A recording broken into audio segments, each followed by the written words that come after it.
இந்த ஒரு இலையை சாப்பிட்டு நீங்கள் ஸ்வீட் சாப்பிட்டீங்கன்னா அதோட இனிப்பே தெரியாது. அது என்ன இலைன்னு தெரிஞ்சுக்கணும்னு நினச்சா இந்த வீடியோவை ஃபுல்லாக பாருங்கள். வணக்கம், நான் உங்கள் சித்த மருத்துவர் டாக்டர் ஸ்ரீவேணி. டயபெட்டிஸ் இருக்குன்னு தெரிஞ்சால் போதும், வெந்தயம் சாப்பிட, கருவேப்பிலை பொடி சாப்பிட, நாவல்கொட்டை சூரணம் சாப்பிட, ஆவாரை டீ குடின்னு எல்லாரும் சொல்ல ஆரம்பிச்சிருவாங்க. பட் இதுக்கு பின்னாடி இருக்க மாலிகுலர் சயின்ஸ் என்னன்னு உங்களுக்கு தெரியுமா? டயபெட்டிஸோட இம்பார்ட்டன்ட் ரீசனே இன்சுலின் ரெசிஸ்டன்ஸ் தான். ஸோ நம்மளை அந்த இன்சுலின் ரெசிஸ்டன்ஸ்லேருந்து வெளியே கொண்டு வரக்கும், இன்சுலினுக்கு சென்சிடைஸ் பண்ணுறக்கும் தேவைப்படுற ஒரு முக்கியமான எலிமெண்ட் தான் குரோமியம்.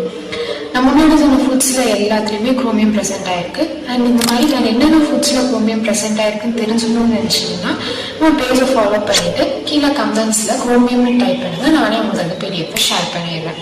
நான் முன்னாடி சொன்ன மாதிரி சிறுகுறிஞ்சானோட இலையை சாப்பிட்டுட்டு நம்ம ஸ்வீட் சாப்பிட்டோம்னா அதோட இனிப்பே தெரியாது. நீங்கள் என்ன மருந்து இருக்கிறதா இருந்தாலும் சித்தா டாக்டர் கன்சல்ட் பண்ணி ப்ராப்பர் டோசேஜில் எடுங்க. அண்ட் இந்த மாதிரி இன்ட்ரெஸ்டிங்கான ஃபேக்ட்ஸ் நிறைய தெரிஞ்சுக்கணும்னு நினச்சிங்கன்னா நம்ம பேஜை மறக்காமல் ஃபாலோ பண்ணி